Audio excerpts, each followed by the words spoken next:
Animal Farm by George Orwell. Chapter 4.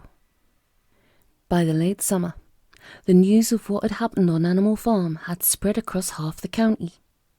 Every day, Snowball and Napoleon sent out flights of pigeons whose instructions were to mingle with the animals on neighbouring farms, telling them the story of the rebellion and teach them the tune of beasts of England.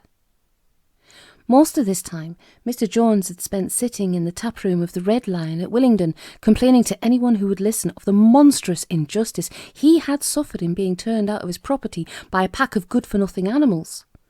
The other farmers sympathised in principle, but they did not at first give him much help. At heart, each of them was secretly wondering whether he could not somehow turn Jones's misfortune to his own advantage. It was lucky that the owners of the two farms which adjoined Animal Farm were on permanently bad terms.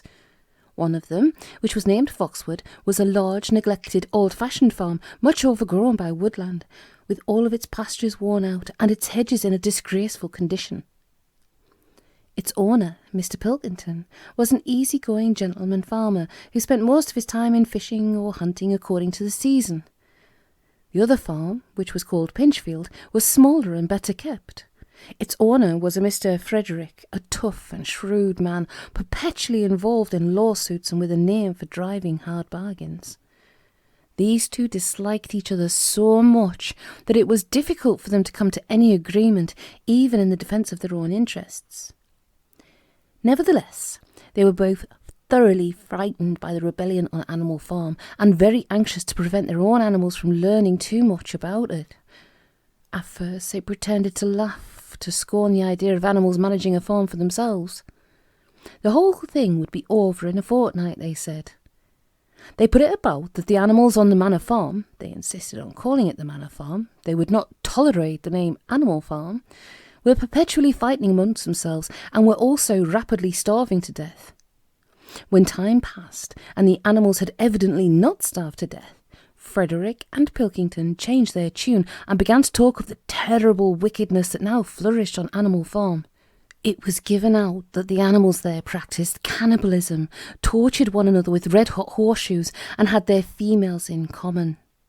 This was what came of rebelling against the laws of nature, Frederick and Pilkington said.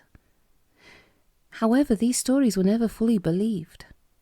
Rumours of a wonderful farm where the human beings had been turned out and the animals managed their own affairs continued to circulate in vague and distorted forms, and throughout that year a wave of rebelliousness ran through the countryside. Bulls, which had always been tractable, suddenly turned savage. Sheep broke down hedges and devoured the clover. Cows kicked the pail over. Hunters refused their fences and shot their riders onto the other side. Above all, the tune and even the words of Beasts of England were known everywhere. It had spread with astonishing speed. The human beings could not contain their rage when they heard this song, though they pretended to think it merely ridiculous. They could not understand, they said, how even animals could bring themselves to sing such contemptible rubbish. Any animal caught singing it was given a flogging on the spot, and yet the song was irrepressible. The blackbirds whistled it in the hedges, the pigeons cooed it in the elms, it got into the din of the smithies and the tune of the church bells, and when the human beings listened to it, they secretly trembled, hearing in it a prophecy of their future doom. Early in October, when the corn was cut and stacked and some of it was already threshed, a flight of pigeons came whirling through the air and alighted in the yard of Animal Farm in the wildest excitement. Jones and all of his men, with half a dozen others from Foxwood and Pinchfield, had entered the 5-barred gate and were coming up the cart track that led to the farm. They were all carrying sticks, except Jones, who was marching ahead with a gun in his hands. Obviously they were going to attempt the recapture of the farm. This had long been expected, and all preparations had been made. Snowball, who had studied an old book of Julius Caesar's campaigns which he had found in the farmhouse, was in charge of the defensive operations. He gave his orders quickly, and in a couple of minutes every animal was at his post. As the human beings approached the farm buildings, Snowball launched his first attack. All the pigeons, to the number of 35, flew to and fro over the men's heads and muted upon them from mid-air. And while the men were dealing with this, the geese who had been hiding behind the hedge rushed out and pecked viciously at the calves of their legs.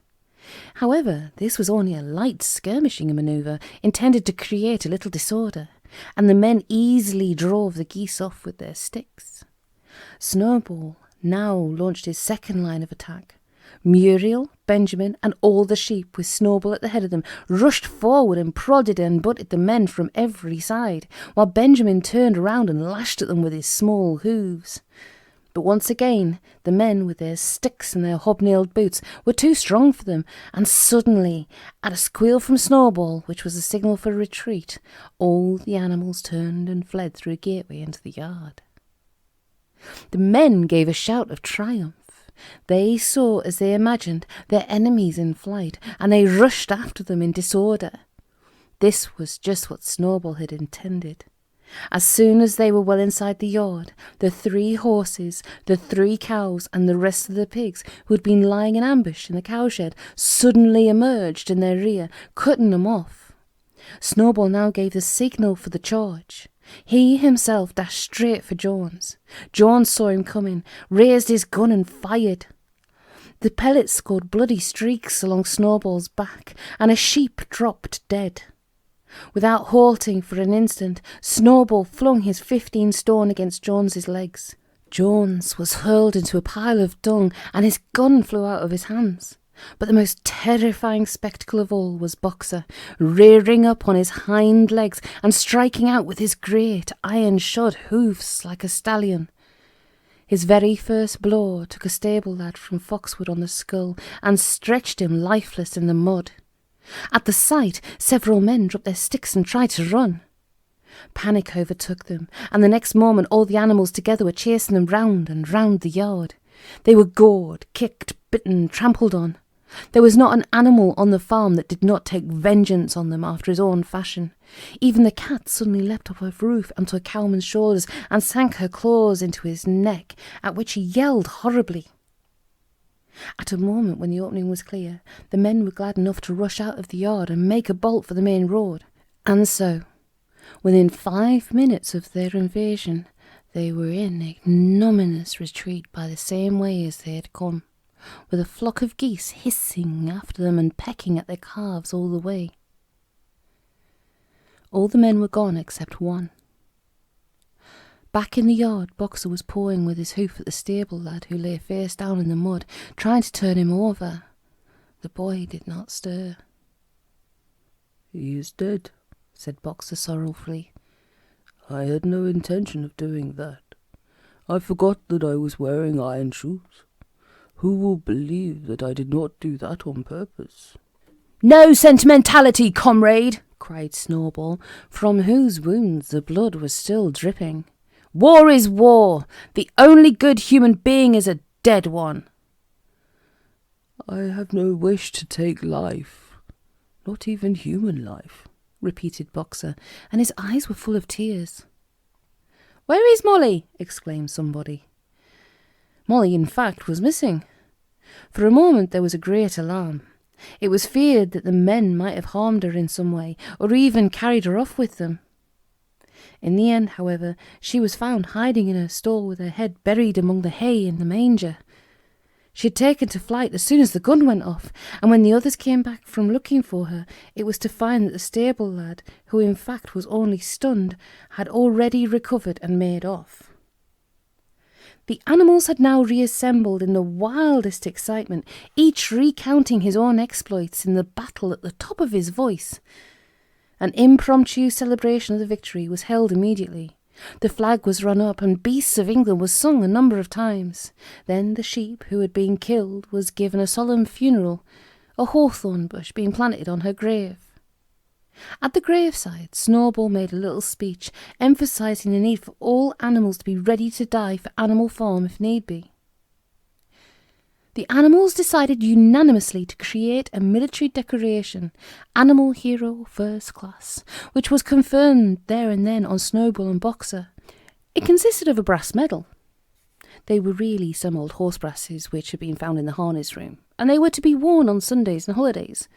There was also Animal Hero Second Class, which was conferred posthumously on the dead sheep. There was much discussion as to what the battle should be called. In the end, it was named the Battle of the Cowshed, seeing that was where the ambush had been sprung. Mr. Jones's gun had been found lying in the mud, and it was known that there was a supply of cartridges in the farmhouse.